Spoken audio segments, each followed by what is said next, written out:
अस्सलाम वालेकुम everyone, welcome to R S Academia. आज हम जिस टॉपिक को डिस्कस करेंगे वो माइक्रो इकोनॉमिक्स का टॉपिक है, लॉ ऑफ सप्लाई। हम लोग लॉ ऑफ डिमांड को ऑलरेडी डिस्कस कर चुके हैं। लॉ ऑफ सप्लाई उसी की एक सेकंड ब्रांच है।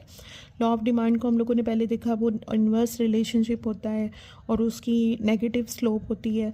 अब लॉ ऑफ सप्लाई बिल्कुल ऑपोजिट है, सप्लाई साइड के ऊपर। सप्लाई साइड के ऊपर लॉ ऑफ डिमांड हम कंज्यूमर की जिक्र करते हैं, कंज्यूमर का रिलेशन बताते हैं, जबकि लॉ ऑफ सप्लाई हम लोग आपका जो मार्केट के अंदर सप्लायर होता है उसके बारे में बात करते हैं।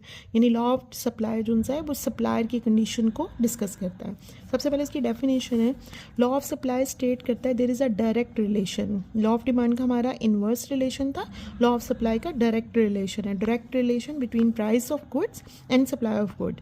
डायरेक्ट रिलेशन शो करता है कि अगर हमारी प्राइस ऑफ द गुड बढ़ रही है तो सप्लायर चाहेगा कि मुझे ज़्यादा से ज़्यादा प्रॉफिट हो, ज़्यादा से ज़्यादा मेरी कमोडिटी सोल्ड आउट हो, ताकि मुझे ज़्यादा से ज़्यादा प्रॉफिट हो, तो मार्केट में ज़्यादा से ज़्यादा अपनी गुड्स की सप्लाई करेगा।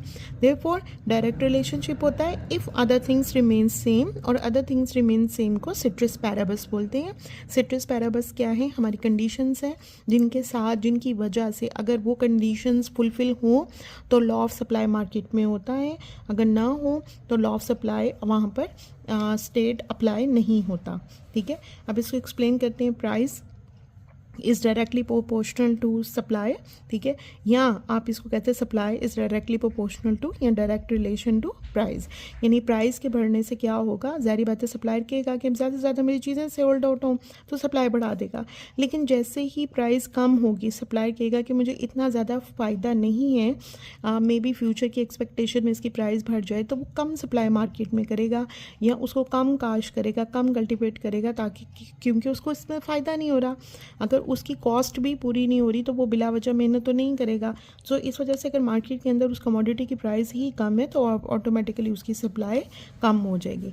अब इनकी कंडीशंस के अंदर क्या आता है, क्योंकि ये लॉ ऑफ सप्लाई जोन से सप्लाई के टर्म में, इस वजह से हम लोग इसकी कंडीशंस भी जोन सी हैं वो उसी हिसाब से हैं।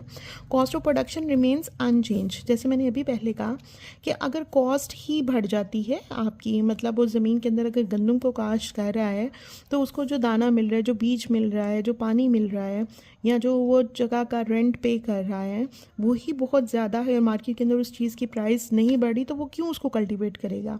सो उसको कोई फ़ायदा होगा उस गंदम को काश्त करने में, तो जो किसान है वो गंदम को काश्त करना चाहेगा। लेकिन अगर वहाँ पे उसको फ़ायदा ही नहीं हो रहा तो वो ऑटोमेटिकली किसी और फसल की तरफ वो इसको अपने आप को शिफ्ट कर देगा।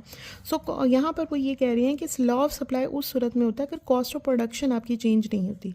अब अगर उसकी पहले वाले से उसका सिर्फ एक रेंट ही ज़्यादा हो गया, इसका मतलब कॉस्ट ऑफ प्रोडक्शन बढ़ गई। अब जहाँ उसको 10 रुपये प्रॉफिट हो रहा था वहाँ उसको 5 रुपये हो गया, मतलब उसको प्रॉफिट नहीं हो रहा, तो वो दूसरी चीज़ों को देखने शुरू कर देगा कि कौन सी ऐसी चीज़ में काश करूँ जिससे उसको फ़ायदा हो जाए। नेक्स्ट है taxes and government regulation remains unchange. Taxes और गवर्नमेंट रेगुलेशन जो सी हैं वो हमारी ऑब्वियसली उनकी जो कॉस्ट है वो कॉस्ट ऑफ प्रोडक्शन के अंदर आती है। लेकिन अगर आपके टैक्सेस ही बढ़ जाते हैं, आपकी कॉस्ट ऑफ प्रोडक्शन बढ़ गई, इसका मतलब फ़ायदा किसान को नहीं हो रहा, तो वो क्या करेगा? उसको काश्त नहीं करेगा। तो ऑटोमेटिकली, हालांकि वहाँ पे प्राइस में कोई फ़र्क नहीं पड़ा, ठीक है, प्राइस उतनी की उतनी है, लेकिन कॉस्ट में, उसकी प्रॉफिट में फ़र्क पड़ गया। इस वजह से वो सप्लाई को ऑटोमेटिकली ख़त्म कर देगा। सो इसकी एग्जाम्पशंस में है कि लॉ ऑफ सप्लाई तब हमारा फुलफिल होता है जब टैक्सेस और गवर्नमेंट रेगुलेशन यानी उसकी कॉस्ट ऑफ प्रोडक्शन के अंदर कोई चेंज ना हो। नेक्स्ट है climate effect remains unchange. Climate की वजह से, जैसे आप देखते हैं आजकल बारिशों का मौसम है, तो अगर तो, और गंदम भी हम लोगों की तैयार खड़ी है, फसल तैयार खड़ी है, लेकिन अगर खुदा ना खास्ता बारिश होती है या तूफान आता है तो वो हमारी खड़ी फसल जो सी है वो तबाह हो जाएगी। अब किसान ने लगाई तो ज़्यादा थी, ठीक है, लेकिन उसको क्योंकि क्लाइमेट की वजह से कम चीज़ मिली है, कम उसको वहाँ से प्रोडक्शन उसकी कम हुई है, तो वो क्या करेगा? उसने अपनी कॉस्ट तो पूरी करनी है, उसको प्राइस को ऑटोमेटिकली बढ़ा देगा, ठीक है। लेकिन प्राइस बढ़ने से अब उसके पास वो चीज़ मार्केट में पड़ी ही नहीं हुई, उसके पास उसकी प्रोडक्शन ही कम है, ठीक है। तो इसका अगर उसकी प्रोडक्शन ही कम है तो वो प्राइस के बढ़ाने से भी वो सप्लाई को ज़्यादा नहीं कर पाएगा, ठीक है। इस वजह से कहते हैं कि लॉ ऑफ सप्लाई तब होता है जब क्लाइमेट इफेक्ट जो है वो चेंज ना हो। नेक्स्ट है price of the related goods remains unchange.